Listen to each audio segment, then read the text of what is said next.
అండి. ఈరోజు మన ఛానల్లో వ్లాగ్ వచ్చి స్టఫ్డ్ బెండకాయ చేస్తున్నానండి.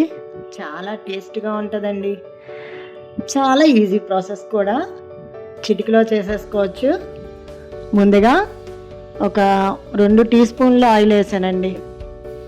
ఒక 6 ఎండుమిరపకాయలు, ఓ 2 స్పూన్లు ధనియాలు, 2 స్పూన్లు వేరుశనగ గుళ్ళు, ఒక 2 స్పూన్లు పచ్చిశనగపప్పు సిమ్లో పెట్టి దోరగా వేయించుకున్నాను.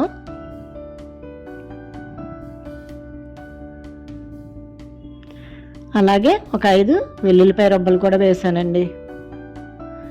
1 టీ స్పూన్ జీలకర్ర. ఇప్పుడు కొంచెం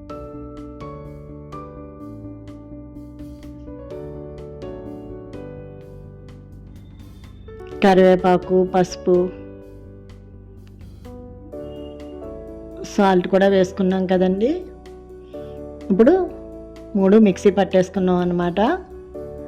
మిక్సీ పట్టుకున్నాక మనం ఆరబెట్టుకున్న బెండకాయల్ని, కడిగి ఆరబెట్టుకున్న బెండకాయల్ని 2 చివర్లా కట్ చేసేసుకోవాలండి.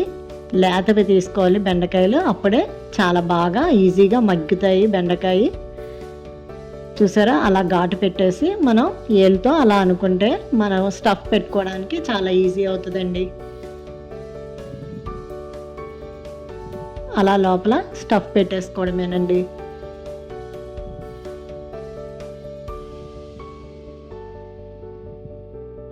చాలా ఈజీగా చేసుకోవచ్చండి, కానీ చాలా టేస్ట్గా ఉంటుందండి. సాంబార్లోకి కానీ, రసంలోకి కానీ, పప్పు టమాటా, పప్పుతో ఏం చేసుకున్న సైడ్ డిష్ కింద ఇది పెట్టుకుంటే అసలు వేరే లెవెల్లో ఉంటుందండి ఇది. ఈ ఫ్రై అయితే మటుకు అసలు ఆయిల్ ఉండదండి. ముందు చాలా తక్కువ ఆయిల్తో మనం ఇది రెసిపీ చేస్తున్నాం అన్నమాట. ఈ రెసిపీ చూసారు కదా, ఒక 3 టీ స్పూన్స్ వేసానండి, అంతేనండి నేను నూనె. చాలా తక్కువ ఆయిల్ అండి.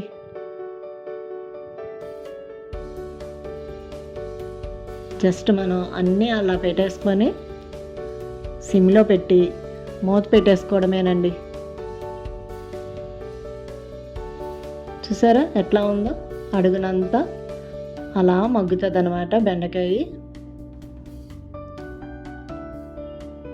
జాగ్రత్తగా అలాగే ఉంచాలండి దాన్ని. ఇప్పుడు పైన మళ్ళీ సాల్ట్ వేస్తున్నాం అనమాట, ఎందుకంటే బెండకాయకి సాల్ట్ లేదు కదండి, అందుకని మళ్ళీ పైన అట్లా మనం మిక్సీ పెట్టుకున్నది ఉంది కదండి స్టఫ్ ఇంకా మిగిలింది కదా, అది మళ్ళీ అలా పైన వేసేసుకున్నాం అనమాట. కొంచెం కరివేపాకు, అంతేనండి కర్రీ. చాలా ఈజీ ప్రాసెస్.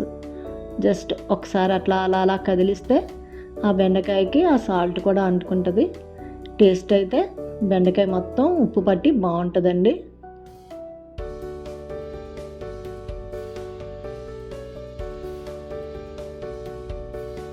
ఆయిల్ తక్కువతో మంచి వంటకం అండి ఇది మటుకు.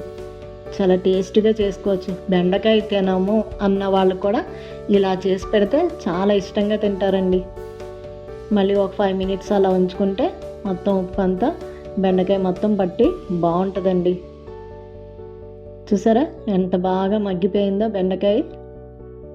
మనం వేసిన ఆ 3 స్పూన్ల నూనె ఇంకా మనకు కనిపిస్తుంది అన్నమాట. చాలా బాగుంటుందండి ఈ కర్రీ మటుకు. స్టఫ్డ్ బెండకాయ ఎవరు వచ్చినా మీరు చేసి పెడితే మళ్ళీ ఇదే కావాలని అడుగుతారు ఇంక మిమ్మల్ని.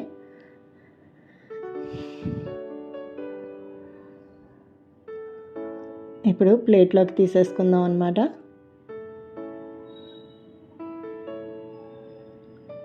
సాంబార్లో పెట్టుకుని తినండి, ఇంక మీకు ఇకైతే వదలరు. ఇదే కావాలనుకుంటారు. అసలు బెండకాయ వద్దు అన్నవాళ్ళు ఎప్పుడు బెండకాయ చేస్తావు అని అడుగుతారండి. చాలా బాగుంటుందండి టేస్ట్. ఈసారి నేను చెప్పిన ప్రాసెస్లో స్టఫ్డ్ బెండకాయ వేపుకొని చూడండి, ఎలా వచ్చిందో నాకు కామెంట్లో పెట్టండి. ఇంతేనండి ఈరోజుకి వీడియో. లైక్ చేయండి, షేర్ చేయండి, సబ్స్క్రైబ్ చేయండి. థ్యాంక్స్ అండి.